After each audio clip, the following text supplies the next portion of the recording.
This is the story of all of his co-workers were gone. What could it mean? Stanley decided to go to the meeting room. Perhaps he had simply missed a memo.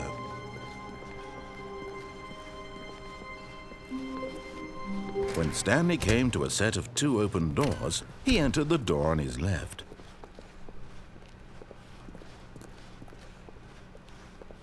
Yet there was not a single person here either. Feeling a wave of disbelief, Stanley decided to go up to his boss's office. Coming to a staircase, Stanley walked upstairs to his boss's office.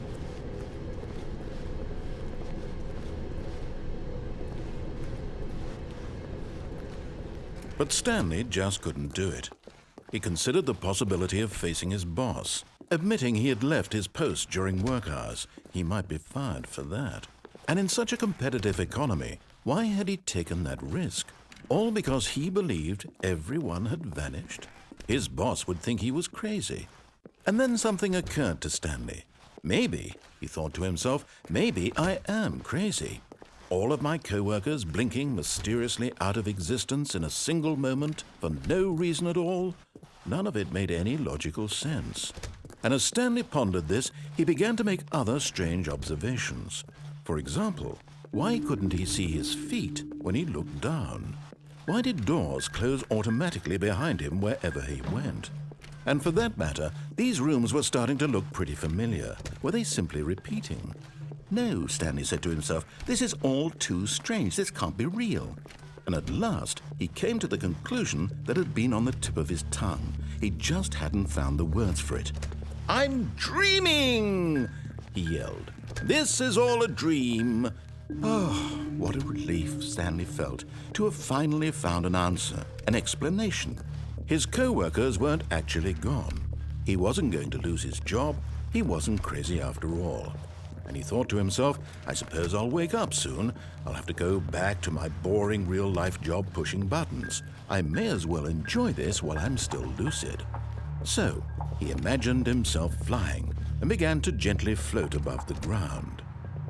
Then he imagined himself soaring through space on a magical starfield, and it too appeared. It was so much fun, and Stanley marveled that he had still not woken up.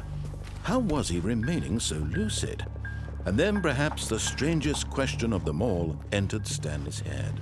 One he was amazed he hadn't asked himself sooner. Why is there a voice in my head dictating everything that I'm doing and thinking? Now the voice was describing itself being considered by Stanley, who found it particularly strange. I'm dreaming about a voice describing me, thinking about how it's describing my thoughts, he thought. And while he thought it all very odd and wondered if this voice spoke to all people in their dreams, the truth was that, of course, this was not a dream. How could it be?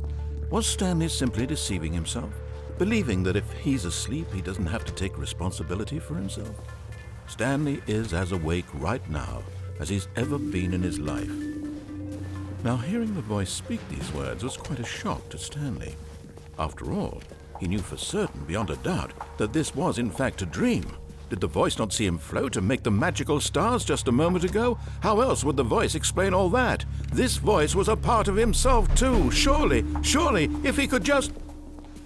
He would prove it. He would prove that he was in control, that this was a dream. So he closed his eyes gently, and he invited himself to wake up. He felt the cool weight of the blanket on his skin, the press of the mattress on his back, the fresh air of a world outside this one. Let me wake up, he thought to himself. I'm through with this dream. I wish it to be over. Let me go back to my job. Let me continue pushing the buttons. Please, it's all I want. I want my apartment and my wife and my job. All I want is my life exactly the way it's always been. My life is normal. I am normal. Everything will be fine.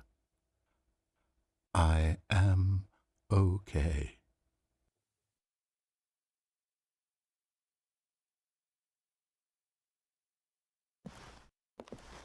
Stanley began screaming. "Please, someone, wake me up. My name is Stanley. I have a boss. I have an office. I am real. Please, just someone tell me I am real. I must be real. I must be. Can anyone hear my voice? Who am I? Who am I?"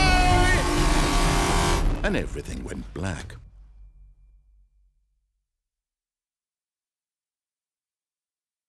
This is the story of a woman named Mariella.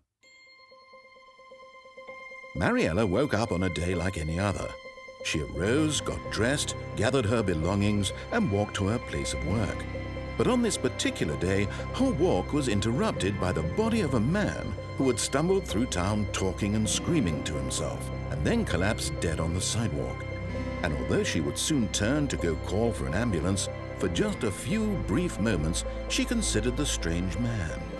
He was obviously crazy. This much she knew. Everyone knows what crazy people look like. And in that moment, she thought to herself how lucky she was to be normal. I am sane. I am in control of my mind. I know what is real and what isn't. It was comforting to think this, and in a certain way, seeing this man made her feel better. But then she remembered the meeting she had scheduled for that day, the very important people whose impressions of her would affect her career, and by extension, the rest of her life. She had no time for this, so it was only a moment that she stood there, staring down at the body. And then she turned and ran.